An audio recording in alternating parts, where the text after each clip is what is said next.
Saludos amigos, bienvenidos al update aquí en mi canal de YouTube. Suscríbete al canal, campanita para notificaciones, edición vehicular, me atrevería a decir en esta ocasión.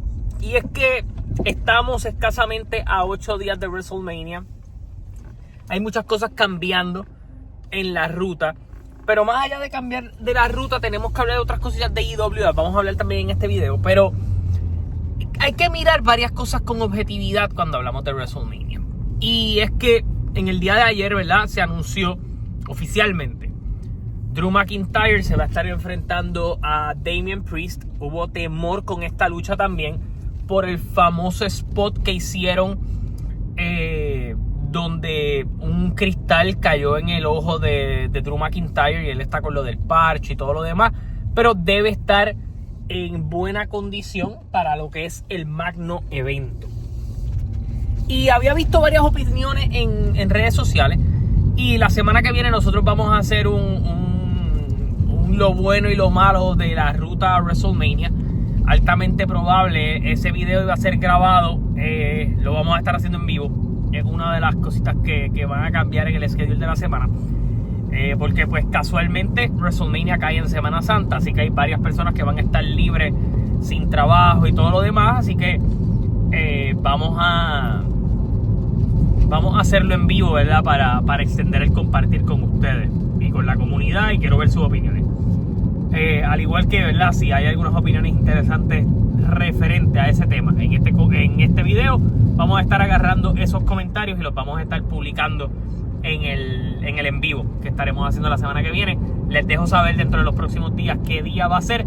Hay una posibilidad alta de que esto sea el próximo martes, porque, ¿verdad?, planificando un poco la semana con anterioridad, el plan es que las predicciones de WrestleMania en vivo sean el jueves. Así que la semana que viene les anticipo desde ya que no va a haber review de Dynamite en vivo, ya que entonces el lunes cubrimos Raw, el martes hablamos de lo que íbamos a hablar, de lo bueno de la ruta y lo malo de la ruta, y el jueves tenemos las predicciones de lo que va a ser WrestleMania. Los horarios de esos programas pues se los dejo saber un poquito más tarde. Ok, vamos a volver al tema, vamos a hablar del tema. Lo que he visto mucho en redes sociales es que hay muchas luchas multiman. Y vamos a ir a la data curiosa de esto, que este es uno de los WrestleMania con menos luchas multiman en los últimos años. ¿Por qué? Porque contrario a otras ocasiones, este WrestleMania, que lo he hablado con Douglas en la programación, yo he dicho que esto es un WrestleMania de trámite, que esto es un WrestleMania no que no sea especial, sino que es un WrestleMania que va a empezar a contar o acabar historias que comenzaron en el pasado WrestleMania, y de la misma manera va a comenzar historias que se pueden condensar hacia el próximo WrestleMania. Y por mucho tiempo, ¿verdad?, y esto es algo más de los luchadores, a los luchadores les interesa mucho, ¿verdad?, por las declaraciones, por lo que dicen, por todo lo demás, tener ese combate uno contra uno en WrestleMania. No importa si es por campeonato, no importa si no es por campeonato, sino este tipo de combate que tiene una historia que los lleva a WrestleMania. Para los luchadores, y si usted sigue los podcasts y todo lo demás, le parece mejor tener una lucha en WrestleMania que tenga su historia. Y vamos a ir a ejemplos de esto. Para Chris Jericho, una de sus luchas más importantes en WrestleMania, a pesar de que a Vince no le gustó la lucha, fue Jericho con Kevin Owens, Jericho con Shawn Michaels. Puedo poner otro ejemplo como el mismo CM Punk, que habla de su lucha con Undertaker. No fueron los eventos estelares, pero sí fueron luchas que eran unas luchas de uno contra uno que tenían su importancia. Este WrestleMania tiene muchas luchas one on one que a muchos nos tomó por sorpresa porque esperábamos tal vez otra vuelta, pero la realidad del asunto es que ha cambiado un poco la dinámica, y en este show pues tú tienes iba a ser Randy Orton y Kevin Owens, lucha que no se va a estar dando, que una de las noticias que tengo en este update es que se supone que hoy en SmackDown anuncien cuál va a ser el rival de Randy Orton. Han salido muchas locuras en internet, todavía no caiga en eso. No ha salido ningún reporte que indique que vaya a ser Nick Aldis. No hay ningún reporte que indique más allá del rumor que vaya a ser Jeff Hardy, que era una de las sorpresas que podían tener. No han dicho nada sobre Aleister Black más allá de lo que yo teoricé en el programa. Nadie ha mencionado a Miro. Lo que más está sonando, ¿verdad? Es Solo Sikoa. Eso es lo que se está hablando por ahí. Lo que se está comentando por ahí es que pudiera ser Solo Sikoa. Tienen su historia por el Bloodline, por todo lo demás. Pudiera ser. Pero ahora volviendo a lo que estaba hablando de las luchas individuales, yo no creo que haya demasiadas multiman en el show. Nosotros tenemos un Fatal 4 por el campeonato intercontinental. Tenemos las 2 triple amenazas.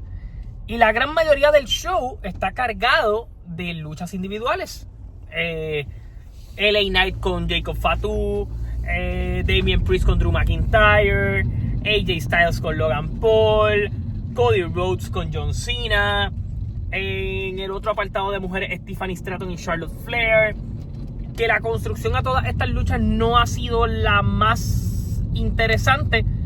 Eso lo podemos debatir en el programa que vamos a estar haciendo. Pero a mí nadie me puede decir, y este es mi pensar, a mí nadie me puede decir que Damian Priest y Drew McIntyre no hace sentido.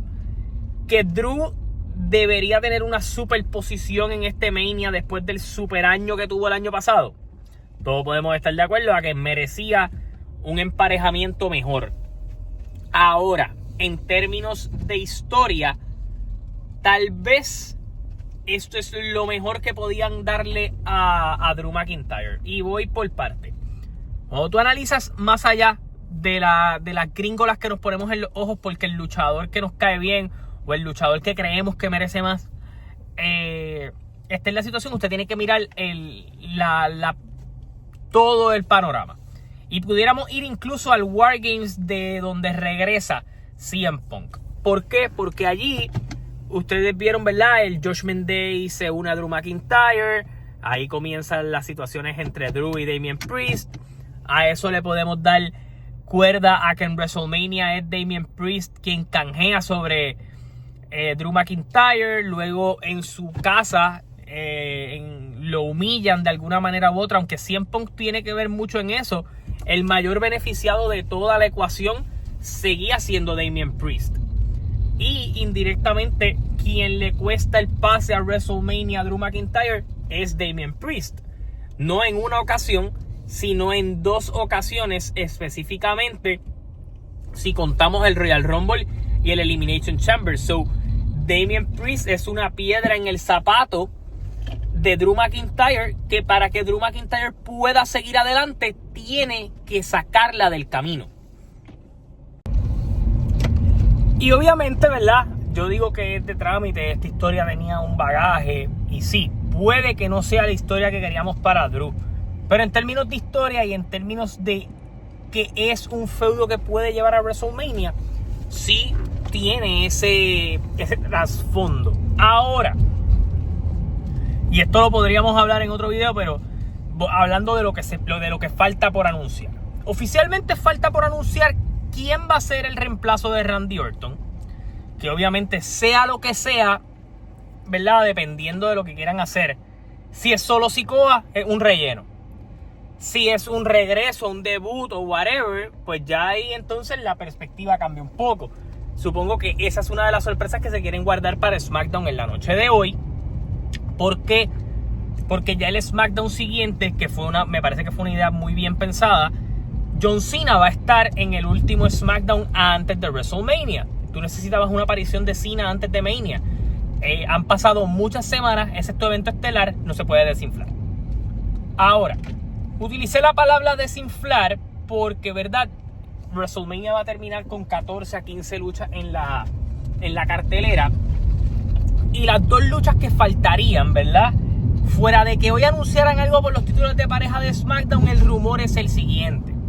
Va a haber un Gauntlet Match que asumo que cogerá bastante de la totalidad del show, por lo menos de la primera hora o de la segunda hora, en donde altamente probable Bayley y Lyra Valkyria ganen para enfrentarse a Liv Morgan y Raquel. Que es algo muy por debajo de lo que esperábamos para el gran año que tuvo Liv Morgan. Estoy totalmente de acuerdo con ustedes.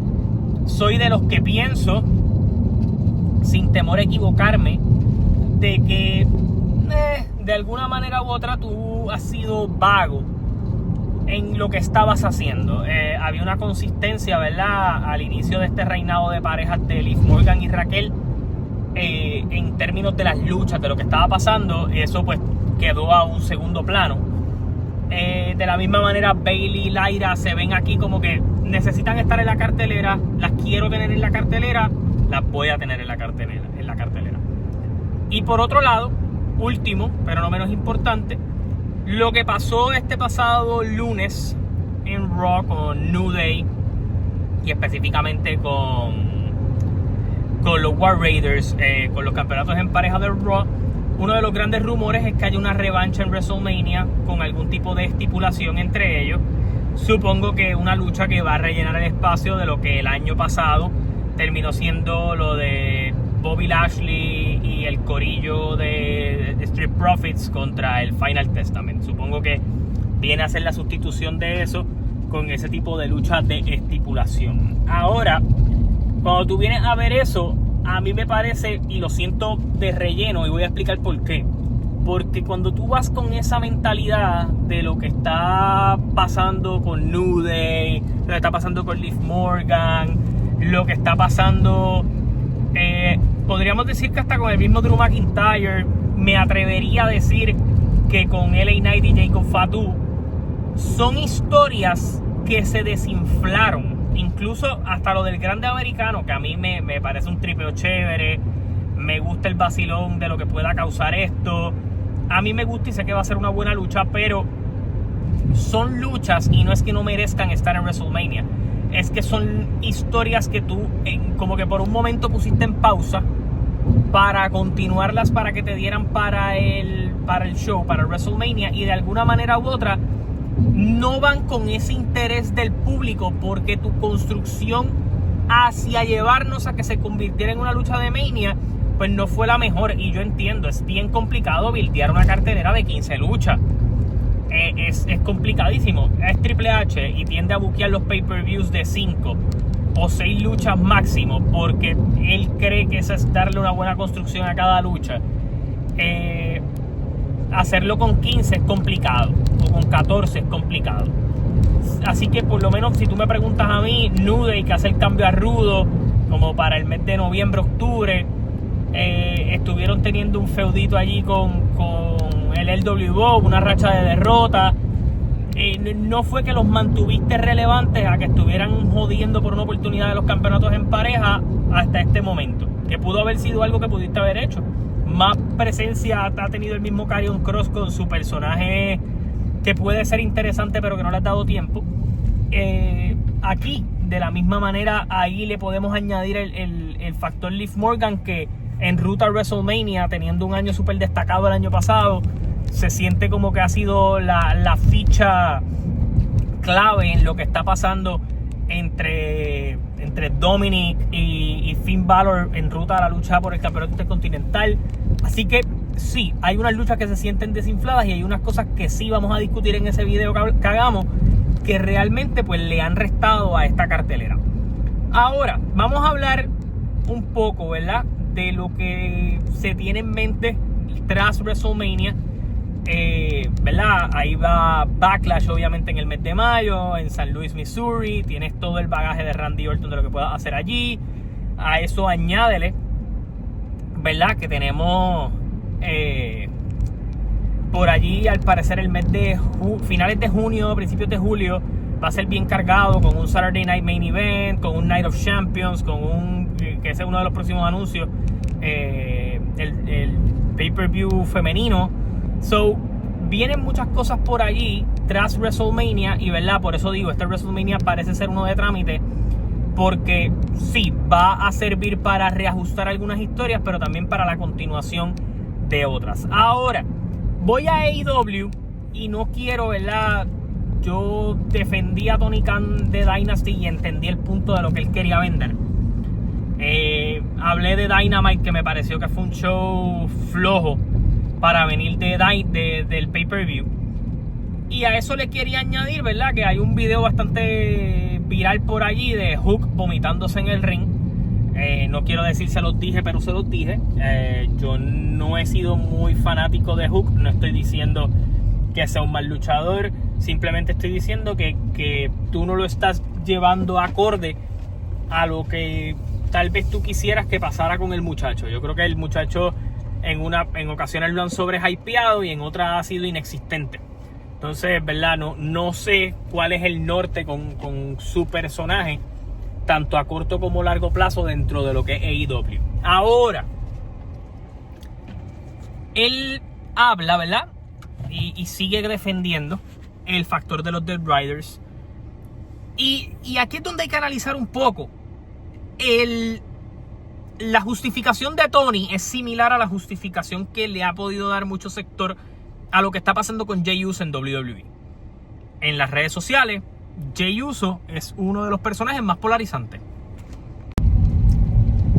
¿Y cuál es la justificación? Ok, en canchas, en estadios, en arenas, Jey Uso es una de las figuras más populares y una de las que más vende mercancía. O sea, es una máquina de hacer dinero para la empresa. Y esto es un negocio de hacer dinero.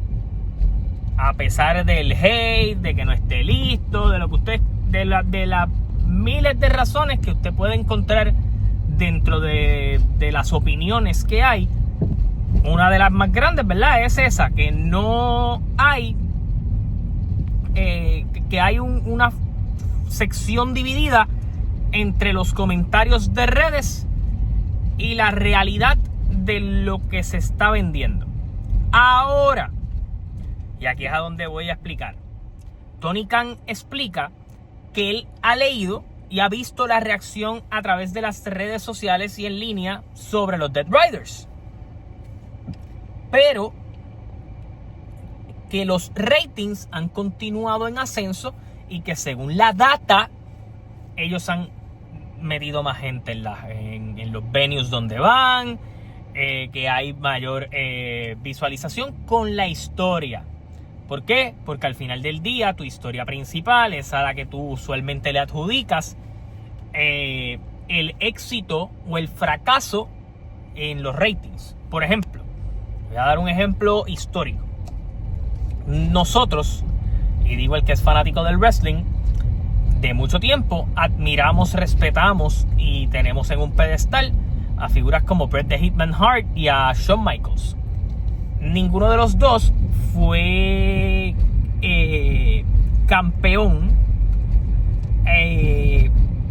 muy taquillero o extremadamente taquillero, y sus reinados, unos más largos que otros, unos más cortos que otros, pero al final del día no fueron estos campeones insignia de la marca, precisamente porque en la venta de boletos ellos no eran tal vez los money makers que la compañía quería que fueran.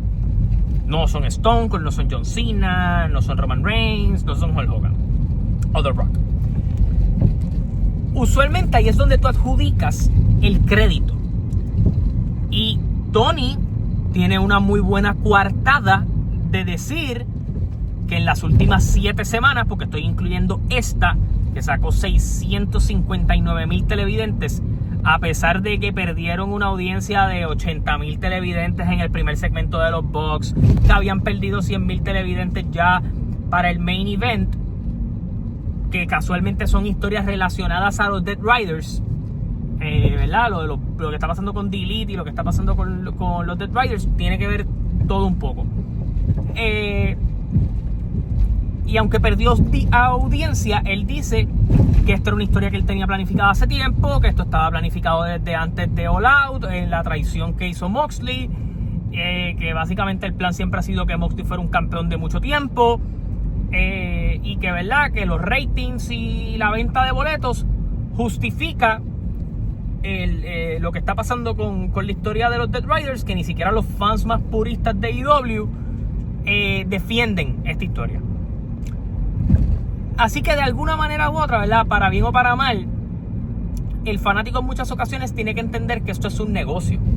Y si las personas que dirigen el negocio entienden que con ese producto, y digo producto utilizando a Jey Uso como ejemplo, a los Dead Riders como ejemplo en dos compañías aparte, si te funciona para rating, si te funciona para ventas, si te funciona para esto, no va a cambiar porque haya 100, 200 fanáticos en redes sociales en el teclado, que tal vez altamente probable van a un show de los 20 que están criticando, ¿verdad? Y no estoy diciendo que nosotros no podamos hacer eso, que nosotros no podamos dar nuestra opinión, que nosotros no podamos dar nuestra perspectiva.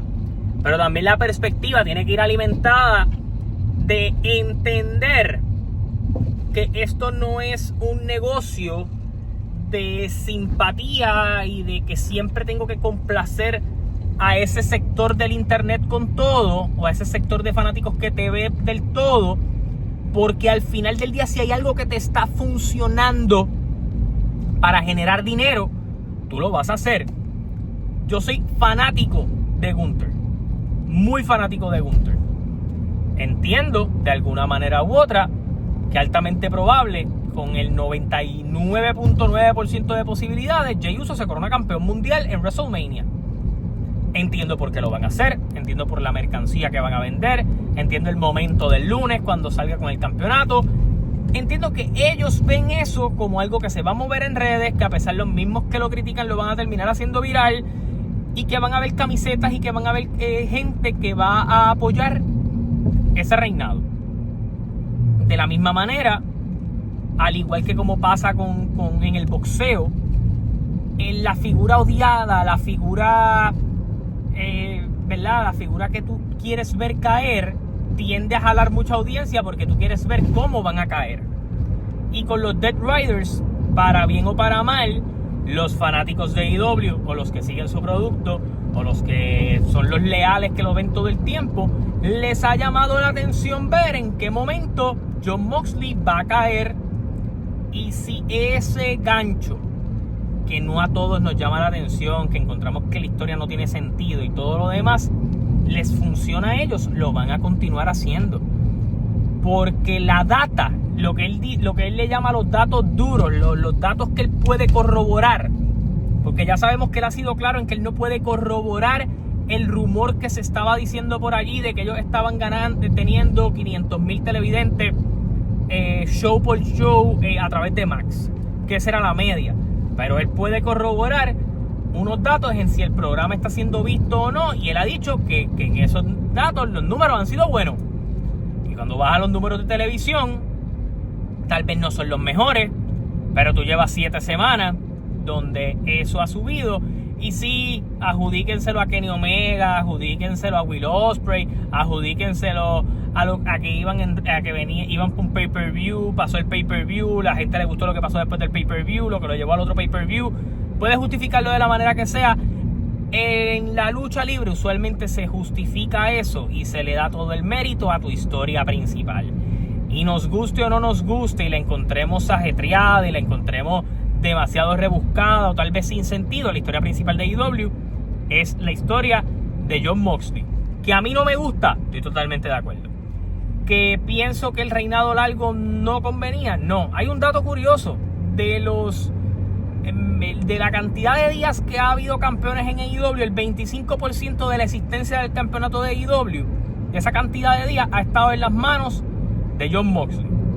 Es tu figura, es tu caballo, es el tipo al que tú vas cuando hay dificultad y el tipo al que tú vas cuando quieres construir a alguien. Así lo ve AEW. Y al final del día, tú no vas a cambiar la perspectiva del booker en ninguna de las dos empresas porque te estés quejando en redes. Si fuera que, por ejemplo, si a Jey Uso lo empezaran a abuchar en los estadios y dejaran de comprar su mercancía, ahí tú haces el efecto real. Pero mientras la gente siga viendo Dynamite con la historia de los Dead Riders como su foco principal y más gente lo vea, y mientras más gente siga comprando mercancía del Yeet, Jey Uso va a seguir en su posición, los Dead Riders van a seguir en su posición, y esa es una de las cosas que como fanáticos a veces tenemos que entender, que es que si deja dinero, si genera controversia, si jala ratings, si jala mercancía, si jala interés, aunque a ti no te guste, la empresa lo va a continuar utilizando. Y eso yo creo que es algo de verdad que a veces a nosotros los fanáticos se nos hace complicado entenderlo, pero ya cuando llevas bastante tiempo viendo esto y analizando un poco las cosas, sabes que de alguna manera es lo correcto. Porque si usted tuviera un negocio y lo más que se vende es pollo frito, aunque hayan 20 personas que ya no compran su pollo frito porque están hartos de su pollo frito, hay 80, 90 personas que siempre compran su pollo frito. Por esos 20 usted no va a dejar de hacer pollo frito. Y analícelo eso en perspectiva de... Usted se puede quejar en las redes, usted puede mandarle mierda a Jey Uso y decir que no está listo. Usted puede decir que la historia de Jon Moxley es una mierda. Yo lo he dicho, de ambas cosas. Al final del día, mi opinión es una opinión que yo voy a dar, que ustedes la van a compartir, la van a debatir conmigo, lo van a consumir, pero no es la opinión que le pone el dinero en la mesa a ninguna de las dos empresas para seguir corriendo. Así que nada, déjenme saber su opinión en los comentarios, suscríbanse al canal y campanitas para notificaciones. Déjame saber en los comentarios qué te ha gustado de la ruta a WrestleMania, qué no te ha gustado, qué te parece la cartelera hasta el momento, qué piensas de Jon Moxley continuando a tener un reinado longevo dentro de AEW, y ¿verdad? Cómo podría mantenerse el momentum de Jey Uso tras una posible victoria en WrestleMania. Déjame saber eso en los comentarios. Hasta la próxima. Se cuidan.